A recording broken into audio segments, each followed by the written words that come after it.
hungry arms, wild, hungry arms.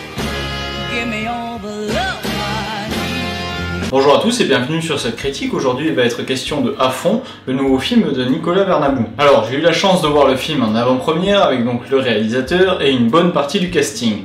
Un gros avantage parce que du coup à la fin du film on peut poser des questions aux réalisateurs et aux acteurs qui nous répondent directement si on a des petits détails du film qui nous ont plu ou dérangé. C'est intéressant parce que du coup ça nous donne des informations supplémentaires qu'on n'a pas en visionnant seulement le film. Du coup pour ce film je veux dire que c'est quand même un petit peu mieux que ce à quoi je m'attendais.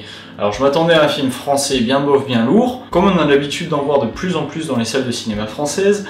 Je dois dire que celui-ci est peut-être un petit peu meilleur. Alors, ça reste de l'humour un petit peu potache, un petit peu simple et pas trop recherché non plus. Rabattez-vous et stoppez votre véhicule. On ne peut pas s'arrêter. Passez dans la boîte à fusil. Mais ça fait le job, parce que la réalisation est sympa, parce que le scénario est différent. Ce système de huis clos dans une voiture est du coup assez intéressant, hein, ça sort un petit peu de ce qu'on a l'habitude de voir. Ça marche, c'est pas exceptionnel, mais c'est sympa, on rigole à certaines blagues, même si pour moi la plupart du temps c'est vraiment trop lourd pour vraiment me faire rire, vraiment me faire exploser de rire. Dans l'ensemble ça marche, la salle derrière moi était quand même bien satisfaite du film je pense, donc pourquoi pas. C'est pas mal, c'est pas exceptionnel, mais c'est pas mal. Dans les rôles principaux de ce film, on retrouve donc José Garcia, je crois que c'est plus la peine de le présenter en France, tout le monde le connaît.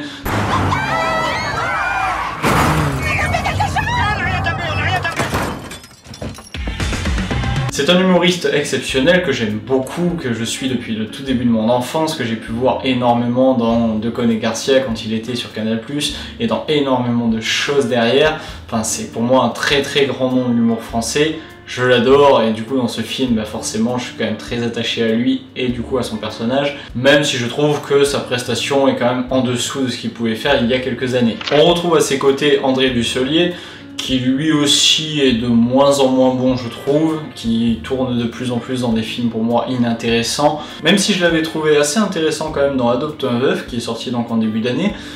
Là je trouve qu'encore une fois sa prestation n'est pas excellente, mais c'est surtout pour moi parce que l'humour n'est pas mon genre et parce que je n'aime pas ce genre d'humour un peu gras, un peu lourdeau.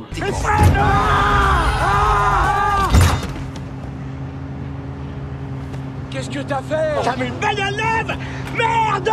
Et pour le personnage féminin principal de ce film, on retrouve donc Carole Vigneault qui nous offre une prestation très intéressante. C'est presque pour moi la meilleure prestation d'acteur du film parce que je l'ai trouvée vraiment très convaincante, vraiment très bien. Un sans faute pour elle. Si tu as de la joie au cœur, tape dans tes mains. Allez, on chante tous avec moi. Si tu as de la joie au cœur, tape dans tes mains. Bon après je suis pas un très bon juge pour ce genre de film parce que du coup forcément je n'aime pas ce genre d'humour et je n'aime pas trop ce genre de film français assez facile quelque part. Là celui-ci m'a quand même un petit peu plus convaincu parce qu'il y a quand même quelques détails qui font que c'est un petit peu plus intéressant, même s'il n'y a rien d'extraordinaire non plus. Au niveau de la réalisation, je note quand même bien le fait que ça doit être assez difficile de réaliser et de tourner dans ces conditions parce que du coup ils étaient vraiment sur la route, vraiment dans une voiture à 130 km/h tout au long du tournage. D'ailleurs il y a un petit bug à ce niveau là, enfin il me semble, hein, ça va très vite donc c'est difficile à voir, mais on voit sur l'affichage tête haute de la voiture que la voiture est à 130 km/h. Et lors du question-réponse avec le réalisateur, il nous a bien confirmé que toutes les scènes dans la voiture ont été tournées à 130 km/h. Sauf que petit problème, à ce moment-là du film, ils avaient déjà accéléré, ils étaient donc techniquement à 160 km/h, sauf qu'il me semble vraiment que sur l'affichage tête haute, on voit que la voiture est à 130 km/h. Un petit faux raccord, hein, c'est pas très grave non plus, mais c'est un petit peu dommage quand même de faire ce genre d'erreur. Bon après pour moi le fait que tout le film se passe dans la voiture est quand même très intéressant. Au niveau du casting, en plus de ça, on retrouve vraiment pas mal de guests avec Vincent de Sagnal, Florence Foresti, Jérôme Commandeur, enfin c'est toujours sympa de les voir, enfin ça rajoute un petit plus d'avoir des guests dans un film. Là ils jouent bien, ils ont tous des rôles assez sympas.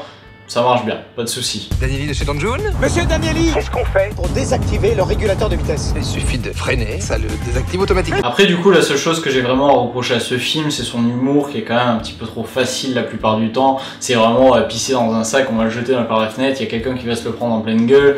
Enfin voilà, on fait énormément de blagues sur le clash des gitans qu'il y avait eu il y a quelques temps. Enfin c'est facile quoi, il n'y a rien d'exceptionnel, vous attendez pas à un film novateur qui vraiment fait des choses intéressantes et qui travaille vraiment en essayant d'apporter quelque chose de nouveau au cinéma français.